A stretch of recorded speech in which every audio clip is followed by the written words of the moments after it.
اور جب آپ کو پتہ چلتا ہے کہ نہیں جناب اتنی چینی اب ہمارے پاس ہے ہی نہیں جتنی ہماری ضرورت ہے، پھر آپ امپورٹ کر لیتے ہیں مہنگی. یہ کارٹل ہے، یہ وہ گھرگاز ہیں جو حکومت کی پالیسیوں کو انفلوئنس کر کے اپنی مرضی کے فیصلے کرواتی اور عوام کو دونوں ہاتھوں سے لوٹتی ہیں. یہ چینی کا سکینڈل اس ملک کا بہت بڑا سکینڈل ہے. ہر سال کی طرح پھر وہی ہو رہا ہے. پہلے ایک اور سکینڈل تھا گندم کا، وہ تھا پاسکو ایک تھی جو پاکستان سے گندم خریدتی تھی. وہ خرید کے سٹور کر لیتی تھی، وہ پڑی خراب ہو جاتی تھی لیکن لوگوں کو نہیں ملتی تھی. لوگوں کو مہنگا آٹا دینے کے لیے وہ سٹوروں میں پڑی رہتی تھی. یہی حال پہلے چینی کا ہوا. اب یہ ایک نئی اصطلاح نکلی ہے کہ پہلے ایکسپورٹ کر دو کہ جی بہت زیادہ ہوگی یا خراب ہو جائے گی، اور جب چینی کم پڑ جائے تو پھر مہنگے داموں خریدو. سٹاکوں میں پڑی ہوئی ساری چینی جو ہے وہ بھی پھر مہنگے داموں بکتی ہے اور لوگ جو ہے ملٹی بلینئر ہو جاتے ہیں اوور نائٹ. تو یہ ایک سکینڈل جو ہے اس ملک میں کافی عرصے سے چل رہا ہے. اس کے اوپر بھی اگر قدغن سیریسلی نہ لگایا گیا تو یہ ہر سال ہوتا رہے گا. مجھے آپ یہ بتائیے کس نے اجازت دی کہ چینی کو ایکسپورٹ کریں، پھر کس نے اجازت دی کہ چینی امپورٹ کریں، کس نے اجازت دی کہ وہ قیمت 135 روپے سے لے کے 1.5 ہفتے کے اندر 170 اور 180 پہ چلی جائے. تو یہ مطلب ہے یہ عام آدمیوں سے کھلواڑ ہے. چینی صرف امیر تو نہیں کھاتا، وہ تو گولیاں پھکتا ہے نا، اس لیے کہ ساری زندگی اس نے کھا کے اور اپنے آپ کو تباہ کیا ہوا ہوتا ہے.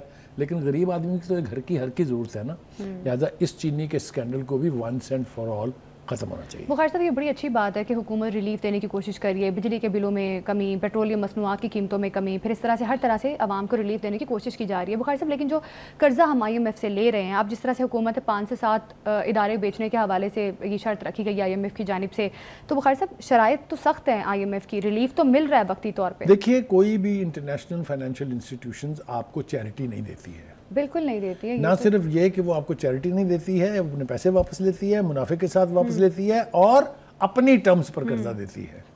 یہ سوائے ایک چائنا کو ایکسیپشن چھوڑ دیں آپ، یا سعودی عرب اور UAE کو چھوڑ دیں، تو باقی تو سارے پھر ہماری کھال اتارتے ہیں نا.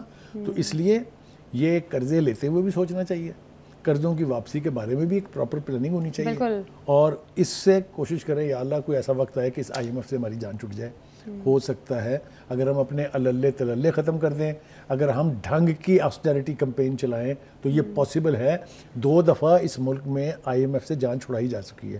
ایک دفعہ بے نظیر بھٹو کے دور میں اور ایک دفعہ شوکت عزیز جب پرائم منسٹر تھے پرویز مشرف کے دور میں. تو یہ کیا جا سکتا ہے اور کرنا چاہیے. اس لعنت سے ہم جتنی جلدی نجات حاصل کر لیں اتنا ہی ہمارے حق میں بہتر ہے. اچھا بخاری صاحب قرضوں کی وابستگی کے لیے، قرضوں کے لیے IMF کی کیا شرائط آگے جا کے ہو سکتی ہیں، یا ابھی کیا شرائط ہیں؟ ابھی جو شرائط اس وقت لگی ہوئی ہیں ہم دعا کرو وہی پوری کر لیں.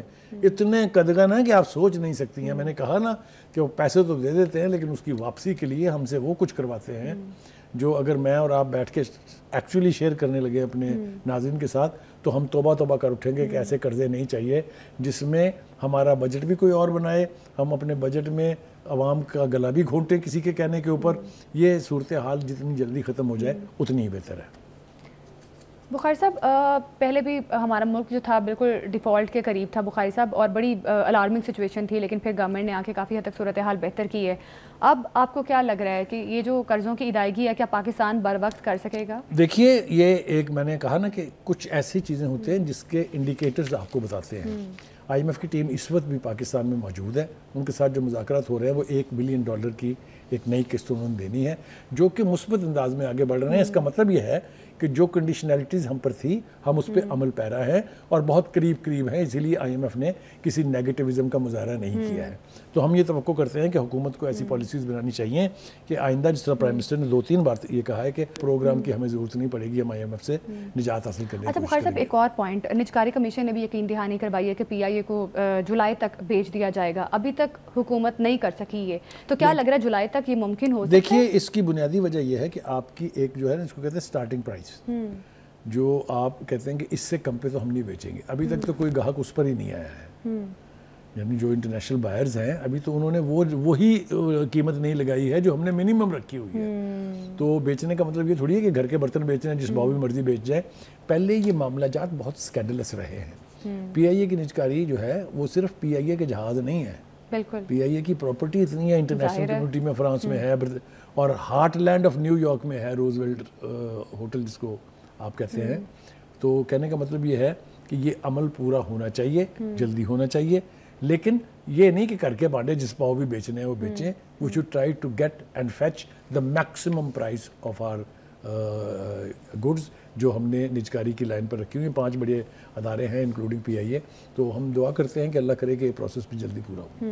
بالکل، یہ پروسیس بھی یقینی طور پہ جلدی پورا ہو اور عوام کو حکومت کی جانب سے جو ریلیف دیا جا رہا ہے اور جو IMF کو قرضوں کی ادائیگی کے حوالے سے پاکستان نے یقین دہانی کروائی ہے، امید کی جا سکتی ہے کہ قرضوں کی ادائیگی بھی پاکستان بالکل صحیح اور درست طریقے سے بر وقت کر سکے. اب ایک شارٹ بریک لیتے ہیں، ہمارے ساتھ ہی رہیے گا.